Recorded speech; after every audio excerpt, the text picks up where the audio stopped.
Hello guys, सबका स्वागत है हमारे इस मानव एक्सप्लेनर पर। और हम आज एक्सप्लेन करने वाले हैं I will be taking a break for personal reason के चैप्टर 1 की। ठीक है गाइस, शुरू करते हैं।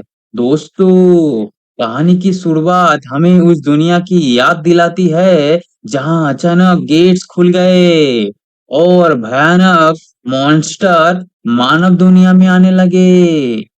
शुरुआत में मानवता के लिए एक बड़ी आपदा थी, लेकिन फिर कुछ लोगों की विशेष शक्ति जागृत हुए और यही लोग आगे चलकर हंटर कहलाए।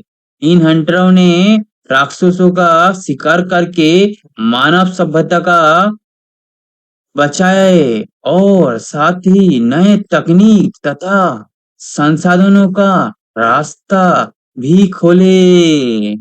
इस दुनिया में हर हंटर की एक रैंक होती है। सबसे ऊपर ट्रिपल एस क्लास और सबसे नीचे जी क्लास। एक बार रैंक तय हो जाने के बाद उसे बदलना लगभग असंभव माना जाता है। यही वजह है कि अधिकांश हंटर अपनी सीमाओं के साथ ही जीना सीख लेते हैं। इसके बाद हमारी मुलाकात होती है सौंगमिरी से। वो लगातार अपनी क्षमता को बेहतर बनाने की कोशिश कर रही है। उसने अनगिनत ट्रेनिंग की, बार बार परीक्षा दी, लेकिन परिणाम हर बार लगभग एक जैसा रहा। वह अभी भी अपना पुरानी सीमा को पार नहीं कर पा रही। उसके मन में एक ही सवाल घूम रही है, क्या मेरे सारी मेहनत बेकार चली गई?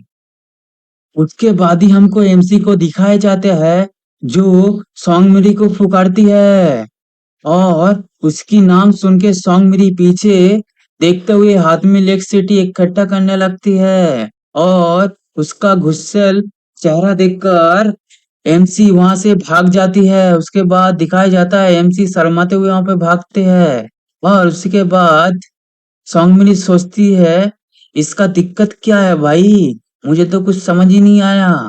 उसके बाद पीछे से रिसेप्शनिस्ट पूछती है, पीछी मिस, आप अपना टेस्ट पेपर लीजिए। उसके बाद टेस्ट पेपर लेकर एसोसिएशन से बाहर आकर सॉन्ग मेरी अपनी टेस्ट पेपर को देखने लगती है और देखते हुए सोचती है कि वो तो एक ही रैंक में ही है, कोई फायदा नहीं है। इतना मेहनत करने के बाद मैं एक ही रैंक में हूँ। और उसका चेहरा बहुत सैड हो जाती है और सैड चेहरा आप देख ही सकते हो। ठीक है, तभी पूरे शहर में आपातकालीन अलार्म बाज उठता है। एक नया गेट पकड़ हुआ है और उसके साथ एक बहुत ही खतरनाक मॉन्स्टर भी अपीयर हुआ है। इतनी ज्यादा तबाही कर देता है। उसी के बाद हमको दिखाया जाता है हमारे एमसी को। एमसी एक बच्ची के हाथ पकड़ के भागने लगता है और वो बच्ची गिर जाता है धक्के के वजह से। और वो एमसी उस बच्ची को कहते हैं, सौंगमिली तुम ठीक हो ना? उसके बाद वो बच्ची पीछे देखता है और एमसी भी पीछे देखते हुए सोचता है क्या हुआ। उसके बाद एमसी आंख बंद कर लेता है और एमसी को पीछे दिखता है एक बहुत ही बड़ा मॉन्स्टर। मॉन्स्टर के पीछे, मॉन्स्टर के ऊपर अचानक आ जाता है एक लाइटिंग और वो लाइटिंग मॉन्स्टर के ऊपर गिर जाता है और हमारा वहां पे आता है एक लड़की। उस लड़की ने उस मॉन्स्टर के ऊपर एक बिजली गिराया था, बट उस बिजली से उस मॉन्स्टर को कुछ भी नहीं हुआ था। उसी के बाद वो फिर से एक लाइटिंग स्टॉर्म उस मॉन्स्टर के ऊपर कर देता है, लेकिन उस मॉन्स्टर के ऊपर कुछ भी नहीं होता और वो चौंक जाता है और मॉन्स्टर बहुत ज्यादा जोर से चिल्लाते हुए जमीन डिस्ट्रॉय कर देता है। और जब भी उस डिस्ट्रॉय करता है उसके प्रेशर से सॉन्ग मेरी गिर जाता है। सॉन्ग मेरी जब भी गिरता है और गिरते हुए सोचता है कि ये तो बहुत ही ज्यादा ताकतवर है, मैं इसको कैसे हराऊंगा? ये तो बहुत ही ज्यादा मेरे से भी ताकतवर है। और उसी के बाद सॉन्ग मेरी मॉन्स्टर की तरफ पीछे देखते हुए सोचते हैं यहाँ पे बहुत ही ज्यादा आम नागरिक है, बहुत ही ज्यादा डेंजर है। वो गुस्सा होते ही ये कहती है, यहाँ से भागो। और मैं थोड़ा सा टाइम निकालता हूँ, जल्दी जल्दी भागो यहाँ से। उसी के बाद हमको दिखाया जाता है मॉन्स्टर जमीन पे हाथ मारते हुए आगे आते हैं सॉन्ग मेरी की तरफ, और सॉन्ग मेरी उस मॉन्स्टर के आगे खड़े हो जाता है। और I have to steal for time. तो टाइम थोड़ा बाई करते हुए वो सोचता है, मेरा पावर कहाँ गया। और वो मॉन्स्टर उसके सामने, बहुत सामने आ जाता है। और वो सोचने लगता है, मॉम डैड। और उसी के बाद सौंगमिरी को दिखाया जाता है, वो रो रहा है। और सौंगमिरी एक बड़ी सी लड़की को देखते हैं, समथिंग लाइक रिवेंज। और उसके बाद डोंट किड मी, मतलब वो लड़की कहती है कि उसको गुस्सा दे रहा था, मतलब वो लड़की सौंगमिरी को गुस्सा दिला रहा है उसके दिमाग में आकर। और वो सौंगमिरी सोचती है, मैं को किड मत समझो, और आई साइड डोंट किड मी। और उसी के बाद गॉड्स क्रैशिंग फोर्नेसर। उसी के बाद वो एक बहुत ही बड़ा पावरफुल अटैक अपने हाथ में बनाते हुए है। और उसी के आगे हमको दिखाया जाता है सोंगमिरी के पूरे शरीर में बिजली, पूरा शरीर में बिजली बिजली हो जाते हैं। और उसी के बाद दिखाया जाता है उसके हाथ में एक ब्लैक ब्लू कलर का लाइटिंग आ जाता है। और पूरा आंखें भी ब्लू हो जाती है, और उसका शरीर से पूरा ब्लू ब्लू लाइटिंग चारों तरफ फैलते हैं, ब्लैक और ब्लू के साइड। और उसी के बाद उस मॉन्स्टर का मुंह भी दिखाया जाता है। और उस मॉन्स्टर के मुंह के ऊपर सॉन्ग मेरी लाइटिंग स्टोन को फेंक देते हैं। उसी के बाद हमको थोड़े देर का टाइम दिखाया जाता है। और उसी के बाद दिखाया जाता है कि सॉन्ग मेरी ने उस वर्स्ट मॉन्स्टर को मार दिया होता है। और वहां पे बहुत ज्यादा मतलब आम नागरिक और तीन चार सिक्योरिटी गार्ड और रिपोर्टर भी आ जाते हैं। और सॉन्ग मिली सोचते हैं, आई डिफेंड थ्रोन बुल, मतलब उस बंदे, सॉन्ग मिली ने उस बुल को मार दिया होता है। और उस बुल को इतना ताकत से मारता है कि उस बुल का सर के साथ सीना भी गायब हो जाता है। उसके बाद हमको दिखाया जाता है एमसी को, जो उस बच्ची के साथ शुक्रिया अदा करता है। एमसी कहता है, थैंक यू सो मच। उसके बाद शुक्रिया अदा करके एम्स वहां पे जाने ही लगता है। उसके बाद सौंगमिरी को याद आता है, wait, how do know my name, मतलब सौंगमिरी सोचता है, इस मतलब ये मेरा नाम कैसे जानता है। पहले जो हेड में जो साउंड आया था, और इसी एमसी का होता है। और उसके बाद एमसी उस बच्ची को बोलते हैं, लेट्स गो होम, घर चलते हैं। और उसी के बाद दिखा जाता है, सॉन्ग मेरी सोचती है, ये लड़का कौन है। और इसी के साथ चैप्टर 1 हमारा यहाँ पे खत्म होता है। कहानी की शुरुआत एक ऐसी व्यक्ति विलिसियन से होती है, जो एक वेब नोवेल लेखक है, लेकिन अपनी कहानी पूरी नहीं कर पा रहा। डेडलाइन नजदीक है और वो तनाव में है। इसी दौरान वो अपने फोन में एक अजीब और अनजान गेम देखता है, जिसे उसने कभी इंस्टॉल नहीं किया था। जिज्ञासा में वो गेम खोलता है और एक चींटी जैसा पात्रों को नियंत्रित करने लगता है। गलती से वो उस चींटी को मार देता है, जिसके बदले उसे गोल्ड कॉइन डार्क नाम का इनाम मिलता है। साथ ही एक संदेश आता है कि वो एक दुष्ट और शक्तिशाली भगवान बनने की दिशा में आगे बढ़ रहा है। दुनिया पहले ही बदल चुकी है, यहाँ लोग हंटर के रूप में जागृत शक्तियां प्राप्त करते हैं। इलिशियन भी अपनी क्षमता की परीक्षा देता है, लेकिन उसे केवल जी क्लास रैंक मिलते हैं, जो लगभग एक सामान्य इंसान के बराबर माना जाते हैं। उसकी क्षमता केवल पदार्थ मतलब मार्शल मटेरियल का निर्माण करना है। इसलिए वो बेहद निराश हो जाता है और हंटर बनने का सपना लगभग छोड़ देता है। घर लौटकर वो फिर से लिखने की कोशिश करता है, लेकिन सफल नहीं हो पाती। टीवी पर लगातार शक्तिशाली एस क्लास हंटर की खबर चलती रहती है, जिन्हें देखकर उसकी हीन भावना और बढ़ जाती है। उसका फोन फिर सक्रिय हो जाता है। वो देखता है कि उसकी छोटे-छोटे गोल्ड कॉइन किसी तरह बढ़कर बड़ी मात्रा में बदल गए हैं। तभी एक संदेश आता है, बधाई हो, अनजात इस बार अपने गॉड स्टोर खोलने की सभी शर्त को पूरा कर लिया है। उधर एक बड़े समारोह में घोषणा की जाती है कि कोरिया में एक दुर्लभ हंटर स्टोर खुल गई है। उसी के बाद हमको दिखाया जाता है वहां पर इस क्लास क्रिएटर हंटर संगांगू और हमारी विशेष टेलीकिनेटिक शिकारी सियोक मीना आ जाती है और इसी के साथ यहाँ पे इस चैप्टर का अंत होता है। करने वाले हैं और चैप्टर की शुरुआत एक बड़े समारोह से होती है, जहां पूरे देश की निगाह एक बेहद ही दुर्लभ घटना पर टिकी हुई है। आखिरकार कोरिया में पहला हंटर स्टोर खुल चुका है। इस ऐतिहासिक पल को देखने के लिए राष्ट्रपति हंटर एसोसिएशन को अधिकारी और कई प्रभावशाली लोग एकत्र हुए हैं।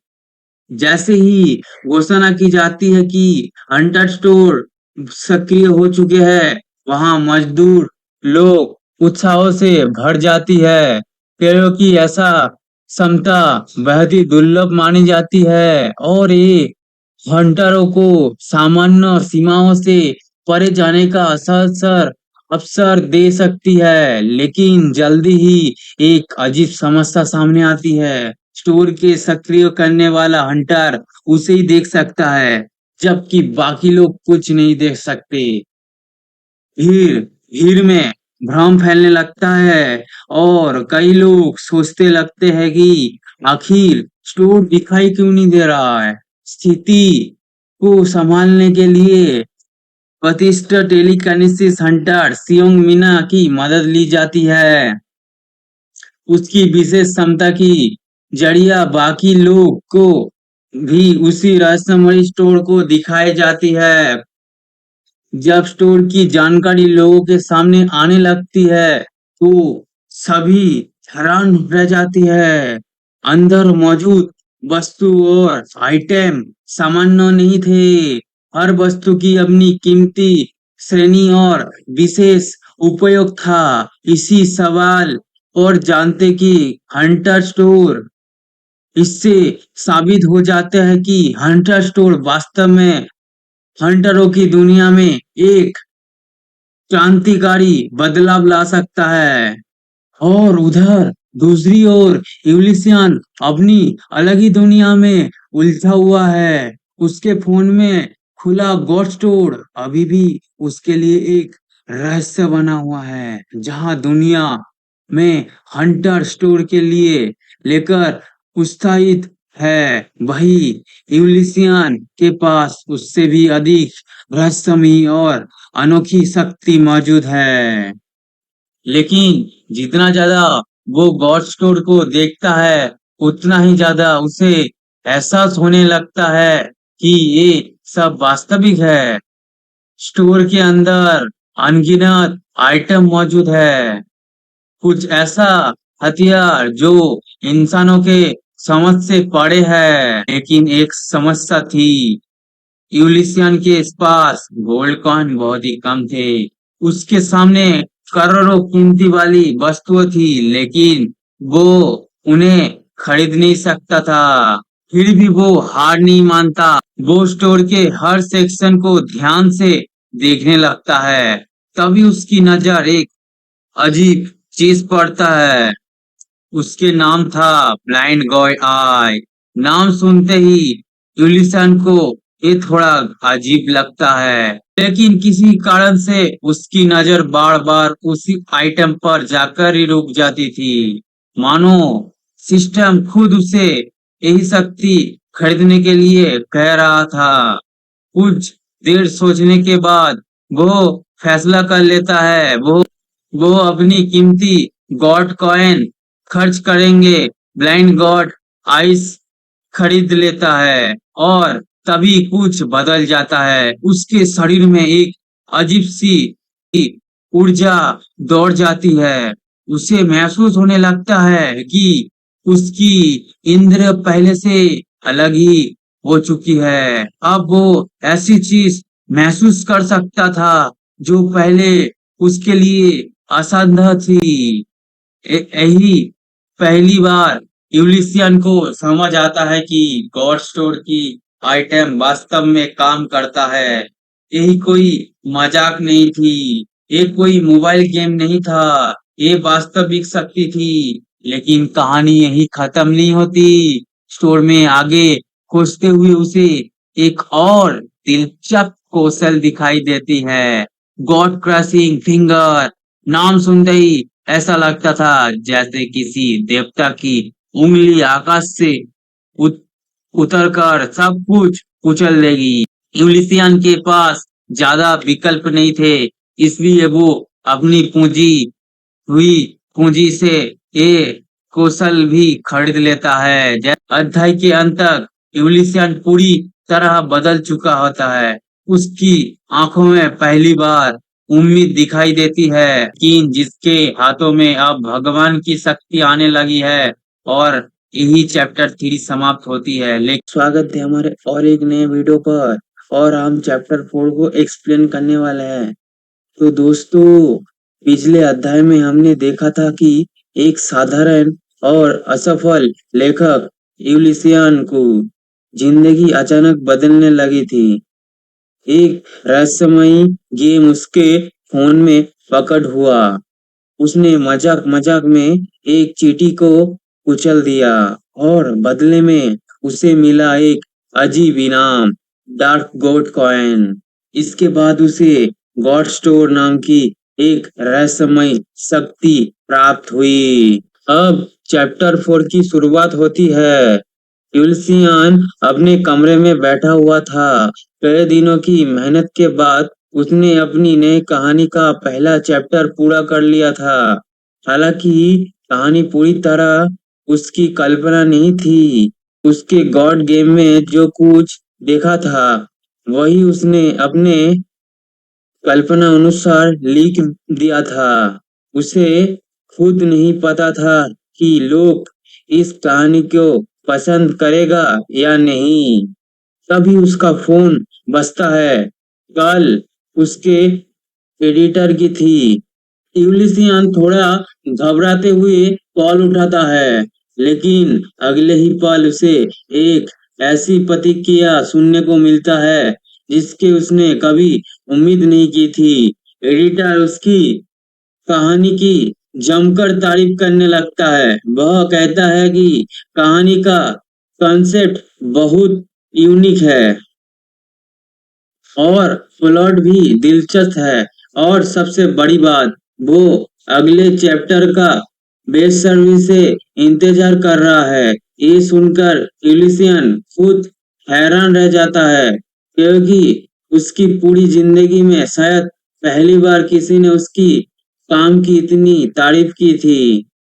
कॉल खत्म होने से पहले वो अंतिम विश्वास से कहता है कि अगले 2 या 3 दिनों में नया चैप्टर तैयार हो जाएगा।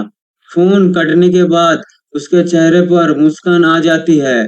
उसे लगता है कि शायद पहली बार उसकी किस्मत उसका साथ दे रही है। लेकिन असली बदलाव अभी बाकी था।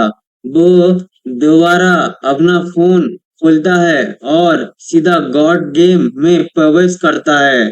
स्क्रीन पर उसकी चींटी समायता दिखाई देती है। तभी उसकी नजर एक नए मॉन्स्टर पर पड़ते है। एक खतरनाक चींटी मॉन्स्टर। पहले की तरह वो फिर अपनी शक्तियों का इस्तेमाल करने का फैसला करता है।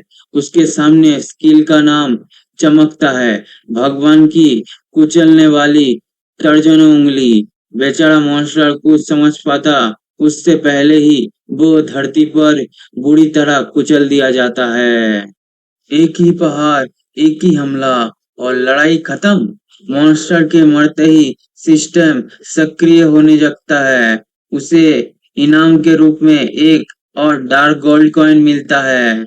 लेकिन इस बार कुछ अलग होने लगता है। जैसे ही नया सिक्का उसके सक्रिय में जुड़ता है, उसके पास मौजूद बाकी सिक्का चमकने लगते हैं। यूलिसियन हैरान से स्क्रीन को देखता है।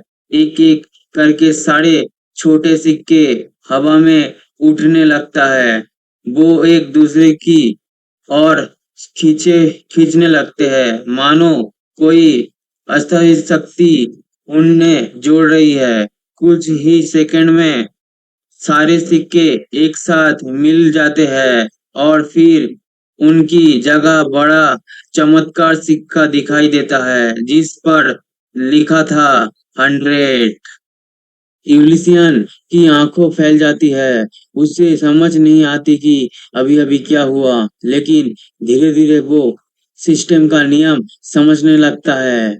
गॉड कॉइन सिर्फ जमा करने के लिए नहीं है, वो आपस में मिलकर उच्च स्तर के सिक्कों में बदल सकते हैं। यानी जितने ज्यादा कॉइन इकट्ठा होगा, उतनी बड़ी शक्ति हासिल ही जा सकती है। एक खोज बहुत महत्वपूर्ण थी, क्योंकि अब गॉड स्टोर में और भी महंगी चीज खरीदना संभव हो सकता था।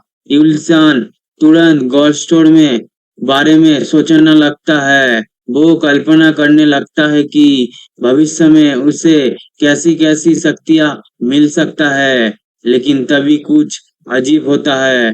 उसकी स्क्रीन अचानक झिलमिलाने लगता है। पल पहले वो अपने कमरे में था, लेकिन अगले ही पल सब कुछ अंधेरे में डूब जाते हैं। जब वो दोबारा आंख खोलता है तो खुद को एक सुनसान मूवी थिएटर में पाता है। चारों ओर सैकड़ों खाली सीटें थी, लेकिन वहां कोई इंसान नहीं था, सिर्फ सन्नाटा। यूलिसियन घबराकर इधर उधर देखने लगता है। वह चिल्लाता है, कोई है यहाँ? लेकिन जवाब में सिर्फ खामोशी मिलती है। तभी अचानक सामने की विशाल स्क्रीन चमक उठती है। यूलिसियन का दिल तेज से धड़कने लगता है। स्क्रीन पर कोई फिल्म नहीं चल रही थी, बल्कि किसी दूसरी दुनिया की यादों दिखाई देने लगती है। एक विशाल रेगिस्तान, तपती हुई रेत और वहां पड़ा एक गंभीर रूप से घायल योद्धा। उसकी हालत बहुत खराब थी, लेकिन मरने से पहले वो एक महत्वपूर्ण संदेश पहुंचाना चाहता था। वो समझ नहीं पा रहा था कि उसे ये सब क्यों दिखाई जा रही है। क्या ये किसी दूसरी दुनिया का इतिहास था, या फिर गॉड गेम का कोई छिपा हुआ रहस्य?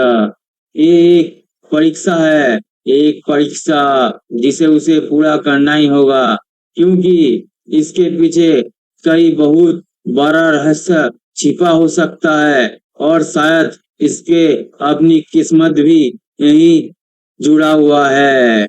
और यहाँ पे ये चैप्टर खत्म होता है। हम चैप्टर 5 की शुरुआत होते हैं उस अजीब थिएटर से। यूलिसियन खुद को एक सुनसान मूवी थिएटर में पाता है। चारों तरफ सन्नाटा था और सामने की विशाल स्क्रीन पर किसी दूसरी दुनिया की घटनाएं चल रही थी। स्क्रीन पर एक घायल चींटी सैनिक दिखाई देती है। उसकी हालत बहुत खराब थी। उसका पूरा शरीर जख्मों से भरा हुआ था और ऐसा लग रहा था कि वह किसी भी पल मर सकता है, लेकिन मरने से पहले वो एक महत्वपूर्ण संदेश पहुंचाना चाहता था। वो किसी तरह अपने साम्राज्य तक पहुंचता है और वह मौजूद चींटियों को चेतावनी देता है। वो चिल्लाते हुए कहता है, मुझे पता चल गया है कि हमारी साम्राज्य जनजाति कहाँ गई थी, लेकिन बेलक टाइप को भगवान ने उन सभी को मार डाला। वह कोई भगवान नहीं बल्कि एक भयानक राक्षस है। उसकी बात सुनकर पूरा साम्राज्य स्तब्ध हो जाता है, लेकिन अगले ही पल कई चींटियां उसका मजाक उड़ाने लगता है।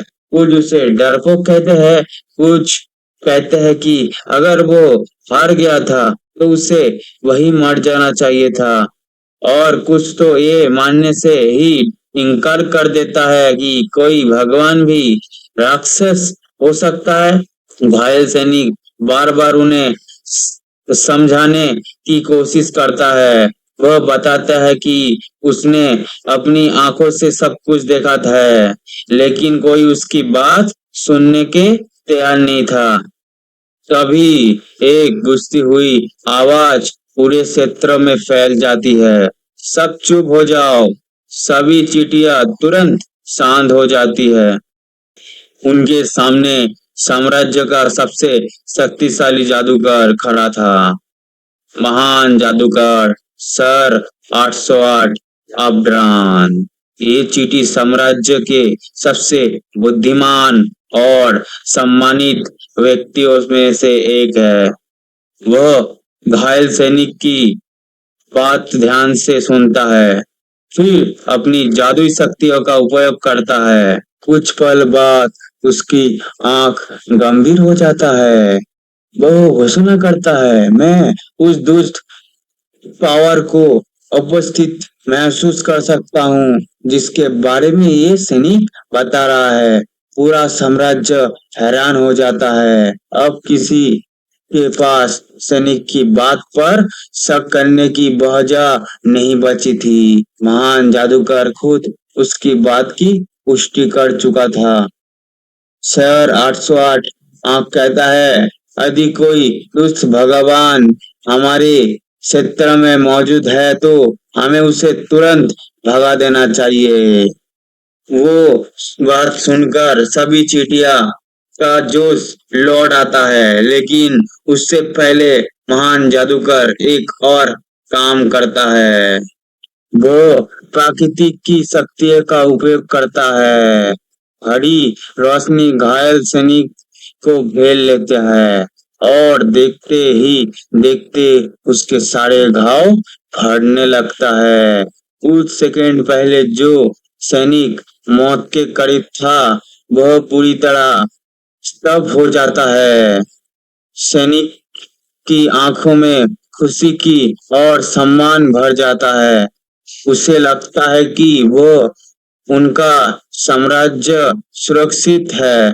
महान जादूगर आदेश देता है, बहादुर सैनिक हमें उस दुष्ट भगवान तक ले चलो, और फिर पूरा साम्राज्य युद्ध की तैयारी करने लगता है।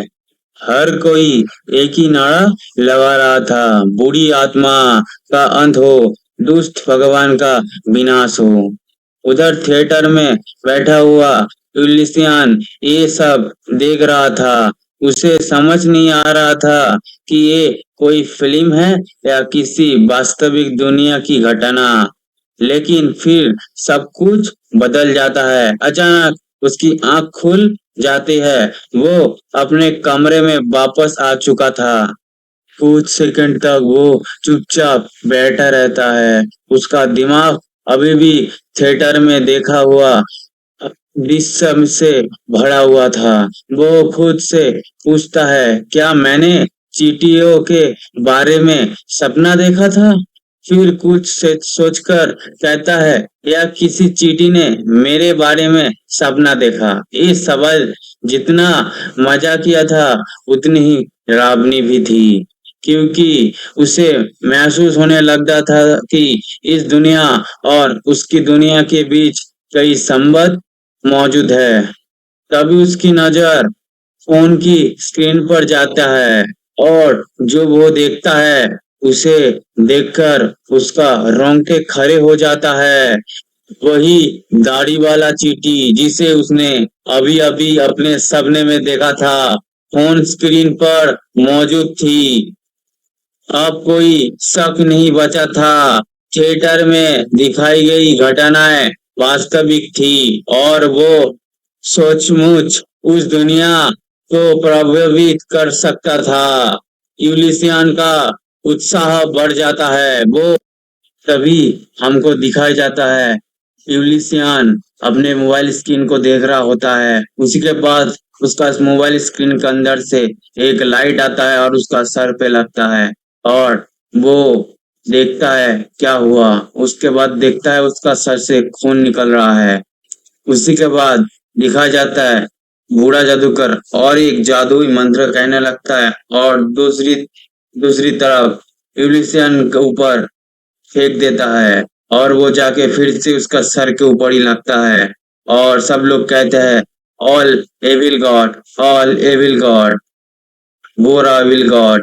उसी के बाद हमको दिखाया जाता है यूलिसियन अपने सर को पकड़ते हुए बैठा रहता है। उसके बाद उसको दिखाया जाता है वो जादूगर समझ जाता है वो उसका जादू उस भगवान के ऊपर कुछ काम नहीं करा और वो कांपते हुए बोलता है सब लोग भागो।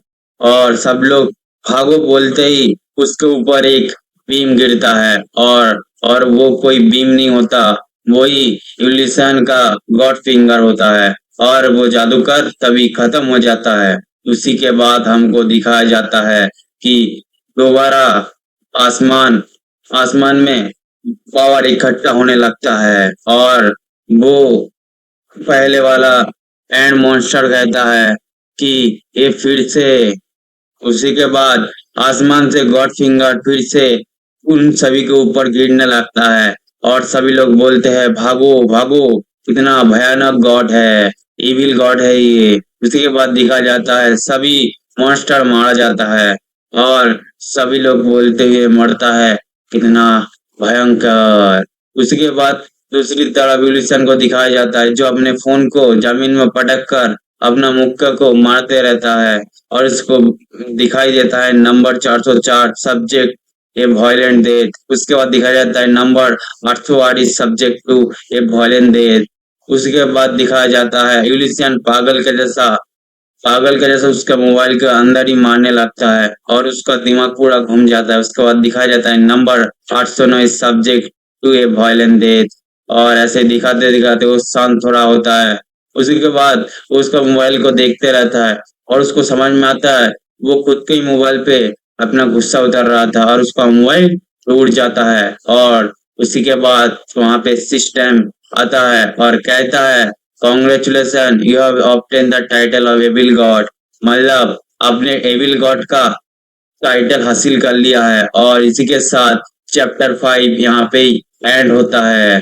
प्रीवियस चैप्टर की शुरुआत होती है वहां पे एक जादुई चींटी दिखाई जाती है उसी के साथ उसका चार और चींटी दिखाई जाती है और यूलिसन का हाथ दिखाया जाता है वो अपनी मुक्के को अपनी मोबाइल के ऊपर पटकता है और वहां पे नंबर 404 मर जाता है। उसी के बाद नंबर 808 भी मर जाता है और यूलिसियन लगातार अपने मोबाइल के स्क्रीन के ऊपर पंच मारते रहता है और दिखाई देता है उसका स्क्रीन भी टूटने लगता है और उसका सर से भी खून आने दिखाई देता है और उसी के साथ दिखाई देता है नंबर 809 भी मर चुका है और यूलिसियन और फिर होश में आता है कि उसका मोबाइल टूट चुका है और थोड़ा देर तक वो ध्यान से अपने मोबाइल को देखता है और उसी के बाद उसको समझ में आता है उसका मोबाइल का स्क्रीन टूट चुका है और उसी के बाद वो रोते हुए उस बोलता है मेरा मोबाइल का स्क्रीन टूट गया, मेरा मोबाइल टूट गया। उसी के बाद वो होश में आने के बाद अगल बगल देखने लगता है और अगल बगल देखते हुए सोचता है इतने सारा गोल्ड कॉइन और उसके आसपास बहुत सारे गोल्ड कॉइन था वो भी 100 वाला। बिस्तर में गोल्ड कॉइन, फर्श में गोल्ड कॉइन, मतलब गोल्ड ही गोल्ड। अंबानी मेरे घोड़े पे, ऐसा बात हो गया है यूलिसन के साथ। उसके बाद यूलिसन अपने टूटे हुए मोबाइल के देखता है और वहां पे सिस्टम का एक मैसेज आता है, टूटी हुई स्क्रीन। और उसी के बाद आता है सिस्टम का नोटिफिकेशन, अनजान भगवान का कर्म हजार तक पहुंच चुका है। ये पढ़कर वह पूरी तरह हैरान रह जाता है, लेकिन असली झटका तो अभी बाकी था। अगले ही पल सिस्टम उसे एक नया टाइटल देता है, दुष्ट भगवान, और साथ में एक और उपाधि, क्रूर कातिल। एलिसन का चेहरा देखने लायक था। वो सोचने लगता है कि आखिर उसने ऐसा क्या कर दिया कि सिस्टम उसे इतना खतरनाक इंसान समझ रहा है। प्लीज, उसकी नजर नई बनी हुई रिंग पर पड़ती है। रिंग से एक अजीब लेकिन बहुत खूबसूरत खुशबू निकल रही थी। जिज्ञासा में वो उसे पहन लेता है, और जैसे ही रिंग उसकी उंगली में आती है, पूरे शरीर में ऊर्जा दर जाती है। उसे महसूस होता है कि उसका सिर पहले से ज्यादा साफ हो गया है। उसकी सारी थकान पल भर में गायब हो जाता है। इल्लिशन खुशी से चिल्लाता उठता है, ऐसा लग रहा है जैसे मेरा शरीर बिल्कुल नया हो गया है। कि एक और नोटिफिकेशन सामने आता है, अंधे भगवान की आंख का विशेष अधिकार सक्रिय हो रहा है।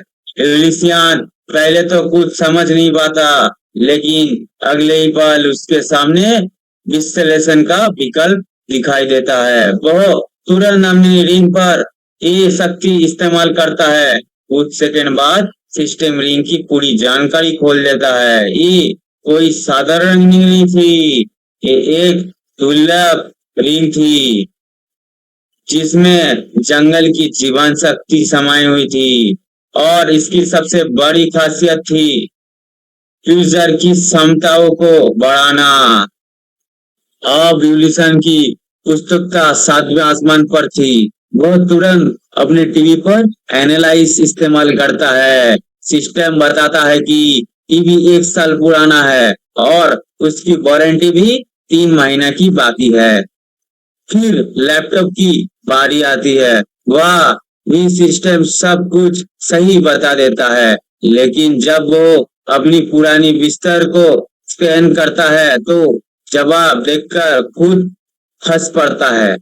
10 साल पुराना, इसे फेंक देना चाहिए। अब यूलिसन को समझ आने लगता है कि ये शक्ति कितनी खतरनाक और उपयोगी है। नई रिंग और नई शक्ति देखकर उसकी आत्मविश्वास आसमान छूने लगता है।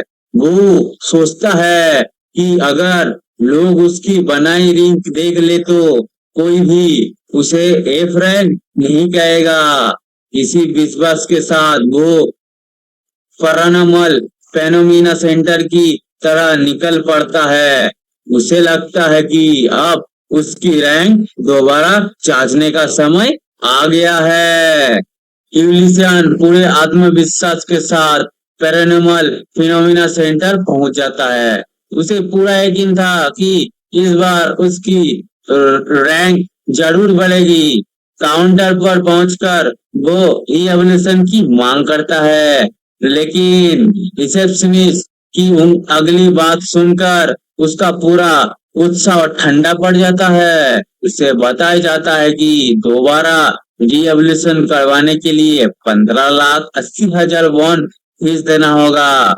और यूलिसान मन में सोचता है कि इसमें तो दूसरा घर आ जाएगा। ये रकम सुनते ही यूलिसान का होश उड़ जाता है। उसके पास तो इतने पैसे दूर दूर तक नहीं थे। कुछ सेकंड पहले तक जो इंसान खुद को भविष्य का महान रैंकर समझ रहा था, अब वो शर्मिंदगी से जमीन में गड़ने जाने चाहता था। आखिरकार वो माफी मांगता है और वहां से वापस निकल जाता है। यूलिसन काउंटर के पास से आकर एक चेयर में आके बैठता है और वो सोचता है कि उसे पहली फिश के बारे में पता कर लेना चाहिए था। रिंग मिलने की खुशी में वो इतना बहक गया था कि उसने किसी चीज के बारे में ठीक से सोचा ही नहीं। वह उसके पास ना पैसा था, ना ही रिहेबिलिटेशन करवाने के लिए कोई तरीका। लेकिन तभी उसके दिमाग में एक और विचार आता है, अगर उसकी एनालिसिस पावर वस्तुओं और काम कर सकती है तो क्या ये इंसान कर भी काम कर सकता है? जिज्ञासा के कारण यूलिसन अपनी नई शक्ति एक्टिवेट कर देता है। उसकी आंखों के सामने राह चलते लोग की जानकारी दिखाई देने लगती है। सबसे पहले वो एक आदमी को देखता है। सिस्टम उसकी उम्र बताता है और साथ ही उसकी एक निजी बीमारी भी यूलिसन को तुरंत चौंका देता है। वो सोचता है कि शायद सिस्टम मजाक कर रहा है, लेकिन जब वो दूसरी महिला पर एनालिसिस करता है तब सिस्टम उसकी गर्भावस्था की जानकारी दिखाई देते हैं। अब यूलिसन को यकीन होने लगता है कि उसकी शक्ति सच में लोगों को शरीर और हालत के पढ़ सकती है। वह तुरंत व्यक्ति पर शक्तियाँ इस्तेमाल करता है और इस बार भी सिस्टम उसकी बहुत निजी समस्या बता देता है। महसूस होता है कि अगर उसने किसी से यह बातें पूछ ली तो लोग उसे पागल समझेंगे। अब यूलिसन समझ चुका था कि उसकी नई शक्ति कितनी असाधारण है। ये केवल चीजों का इतिहास नहीं बताती, ये लोगों के ऐसा राज भी उजागर कर सकती है जिन्हें शायद वो खुद भी किसी को बता ना चाहे। उसे एहसास होता है कि इस शक्ति का गलत इस्तेमाल बहुत खतरनाक साबित हो सकता है। यूलिसियन वो खुद को रोकने की कोशिश करता है, लेकिन तभी उसकी नजर भीड़ में खड़ी एक लड़की पर पड़ती है। जैसे ही यूलिसियन उस लड़की पर एनालिसिस का इस्तेमाल करता है, कुछ अजीब होता है। बाकी लोगों की तरह उसकी जानकारी तुरंत सामने नहीं आती। स्क्रीन पर कुछ अलग दिखाई देती है, कुछ ऐसा जो पहले कभी नहीं हुआ था। यूलिसियन पहली बार किसी ऐसी व्यक्ति को देख रहा था जिसे उसकी शक्ति आसानी से पढ़ नहीं पा रही थी। उसकी जिज्ञासा बढ़ती चली जाती है। वो सोचता है, लगता है कि आखिर ये लड़की कौन है? क्या ये कोई साधारण इंसान है या फिर उसके पीछे कोई बड़ा रहस्य छिपा हुआ है? लिसान अभी इस रहस्य के बारे में सोच ही रहा था। महसूस होता है कि शायद ये मुलाकात कोई साधारण संयोग नहीं है। शायद उसकी नई शक्तियाँ और इस रहस्यमय लड़की के बीच कोई गहरा संबंध है। और दोस्तों, यही चैप्टर 6 खत्म होता है। हेलो गाइस, सबका स्वागत है इस मन में एक्सप्लेन पर। और आज हम चैप्टर 7 का एक्सप्लेन करने वाला है। और चैप्टर 7 का शुरुआत होता है भीड़ में खड़ी उस लड़की के देखकर यूलिसियन अपनी नई शक्ति इस्तेमाल करता है। इस बार सिस्टम उसे नाम दिखाता है, सियोंग मिरी, उम्र 19 साल। लेकिन सबसे अजीब बात उसकी प्रोफाइल में लिखा हुआ एक शब्द था, रोमांचित। यूलिसियन हैरान रह जाता है। वो सोचने लगता है कि आखिर ये लड़की इतनी उत्साहित क्यों है। काफी देर तक हिम्मत जुटाने के बाद वह उससे बात करने की कोशिश करता है, लेकिन जैसे ही उसके मुंह से शब्द निकलता है, उसे खुद एहसास हो जाता है कि वह बहुत अजीब लग रहा है। वह बार बार सफाई देता है कि वह कोई संदिग्ध इंसान नहीं है, लेकिन जितना ही वह सफाई देता है उतना ही मामला बिगड़ जाता है। तभी अचानक उसका फोन बज उठता है। यूलिसियन राहत की सांस लेता है। उसे लगता है कि भगवान ने उसे इस शर्मनाक स्थिति से बचाने के लिए ही ये फोन भेजा है। फोन उसकी बहन का था। वह उसे अपनी प्यारी भतीजी से मिलने की बुलाती है। यूलिसियन बिना देर किए वहां जाने का फैसला कर लेता है। कम से कम यहाँ से भागना का एक सही वजह तो मिल गया।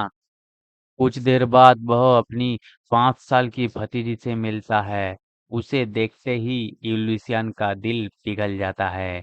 वह मजाक मजाक में सोचता है कि उसकी शैतान बहन ने इतनी प्यारी बच्ची को आखिर कैसे जन्म दिया। इसी बीच उसकी नई शक्ति फिर सक्रिय हो जाता है। सिस्टम उसकी भतीजी का विश्लेषण करने लगता है। रिपोर्ट देखकर यूलिसन की आंखें फैल जाता है।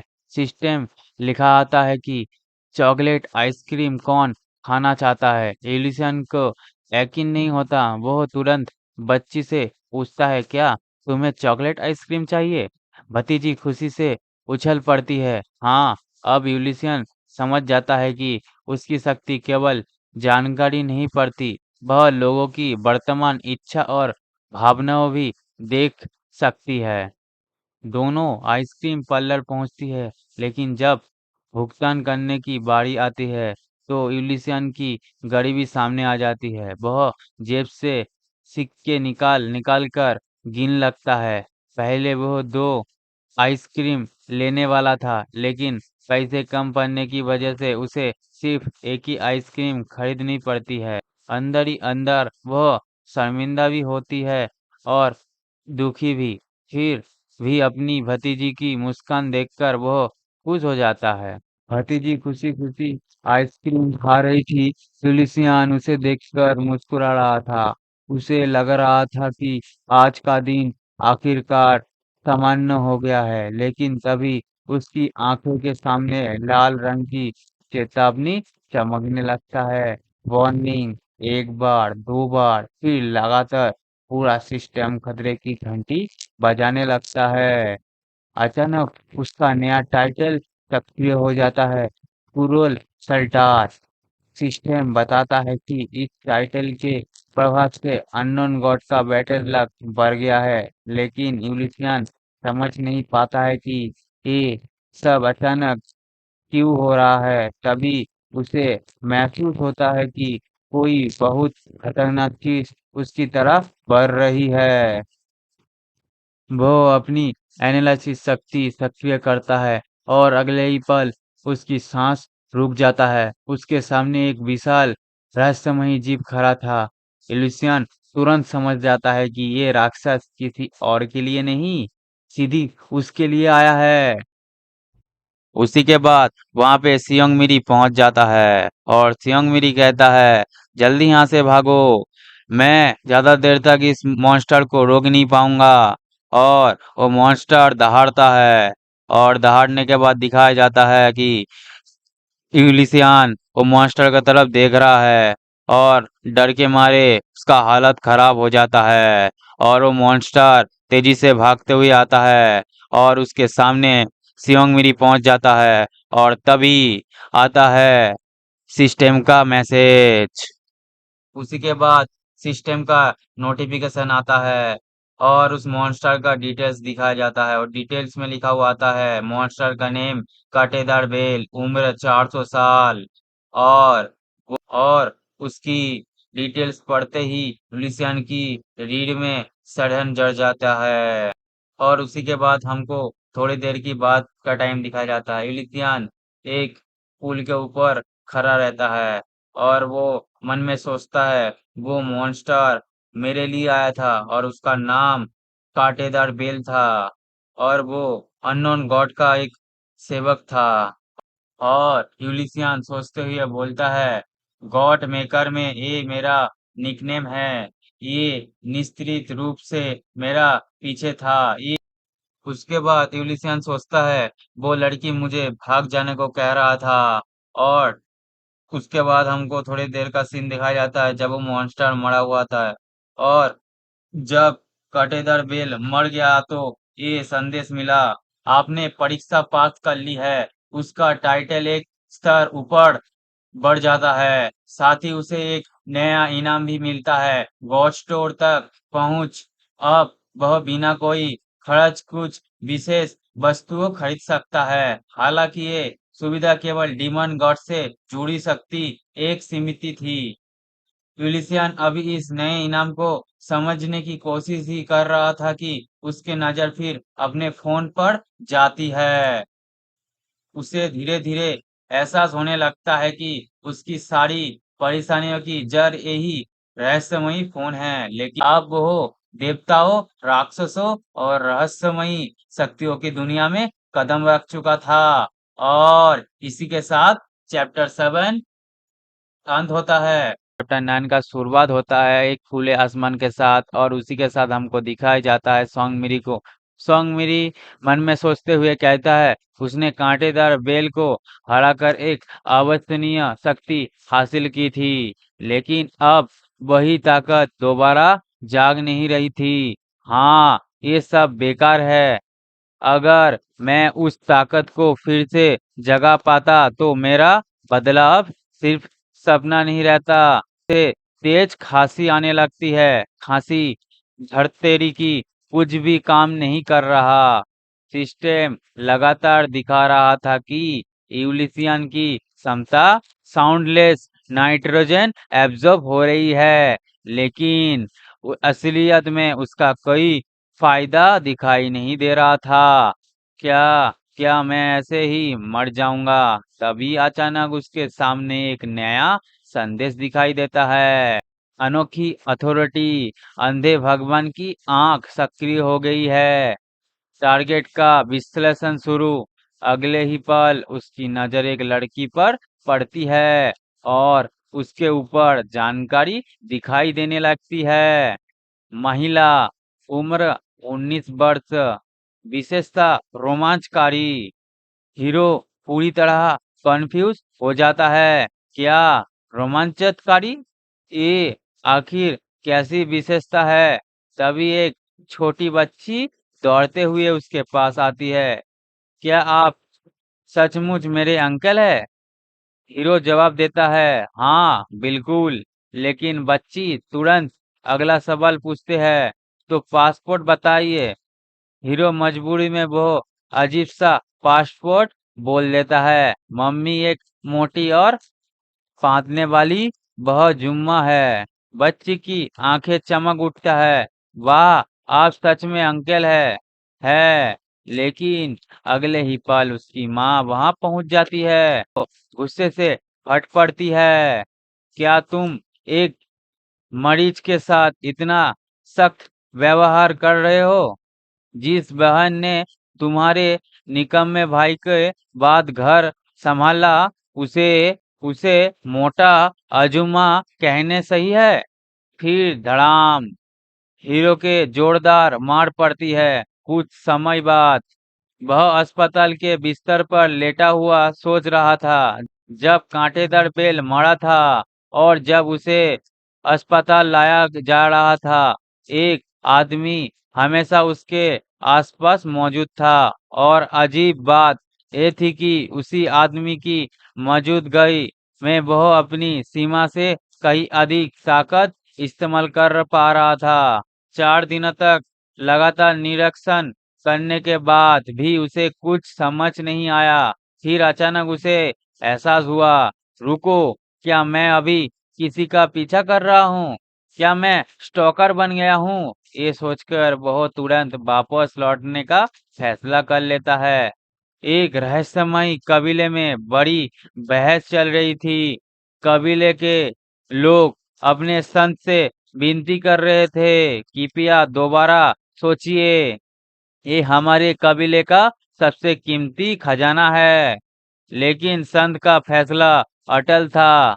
उन्हें शांत स्वर में कहा, मैं अपना निर्णय पहले ही ले चुका हूँ। हाँ, ये हमारे कबीले की सबसे मूल्यवान वस्तु है, लेकिन हमें ये नहीं भूलना चाहिए कि हमारी पूरी जाति को किसने बचाया था। अगर अपनी सबसे कीमती चीज त्याग कर हम अपने पापों का थोड़ा सा प्रायश्चित कर सकते हैं, तो हमें ऐसा करना चाहिए। संत की बात सुनकर पूरा कबीला चुप हो जाता है। उधर अस्पताल में हमारा हीरो अचानक एक नई सिस्टम संदेश को देखता है। संत और 101 अनुयायी आपसे प्रार्थना कर रहे हैं। फिर एक और संदेश सामने आता है। विश्वासी आपके श्रद्धांजलि अर्पित करना चाहता है। क्या आप स्वीकार करेंगे? हीरो की आंखें फैल जाती है। क्या श्रद्धांजलि तो सिर्फ देवताओं और महान अस्तित्वों को नहीं दी जाती? तो क्या अब मैं भी इतना महत्वपूर्ण बन चुका हूँ? जिज्ञासा के कारण वो बिना सोचे हाँ दबा देता है। अगले ही क्षण एक चमत्कार वस्तु उसके सामने प्रकट होता है। वो ये क्या है? सिस्टम जवाब देता है, विश्व का फल। यज्ञशील दाढ़ छोड़े गए साल पवित्र फलों में से एक। हीरो फल को ध्यान से देखता है। कई कई अजीब गंध नहीं, दिखने में भी सामान्य, लेकिन उसका विवरण देखकर वो चौंक जाता है। सहन शक्ति और स्टेमिना बढ़ाने में अंतत प्रभावी। बिना देर किए वह फल खा लेता है, लेकिन जैसे ही फल उसके पेट में पहुंचता है कुछ भयानक होने लगता है। उसका पूरा शरीर कांपने लगता है, नसें फूल जाता है, हड्डियां दर्द से चीखने लगती है। ये क्या हो रहा है? अचानक उसके मुंह से एक भयानक चीख निकलती है।